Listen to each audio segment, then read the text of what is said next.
Hey readers, I just finished a fascinating nonfiction book. It's called Empire of Pain, and it is by Patrick Radden Keefe. Now, this book is looking at the history of the opioid crisis and how there's one family that the author puts really strongly behind the reason the crisis existed. The family is a very wealthy family in America called the Sackler family.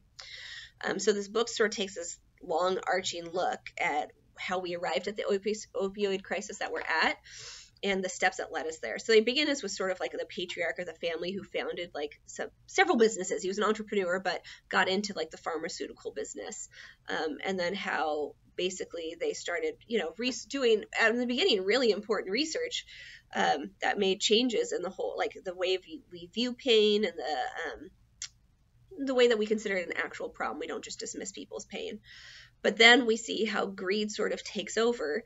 And the family puts profit ahead of patients, and they really take a very, very aggressive approach to getting doctors to prescribe the opioids. And so we kind of see like this rise in use of Vicodin and other assorted medications, and how it's really like led to this huge crisis in America.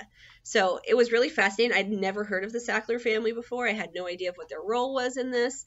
And then, like I said, just seeing the history and how greed kind of led us to where we're at on, people are dying at record rates, and sort of the scars that's left on us is really, really interesting to read about. So I said it was a thicker book, but it was fascinating. If you're interested in like social justice issues and corruption and all that, totally pick this one up.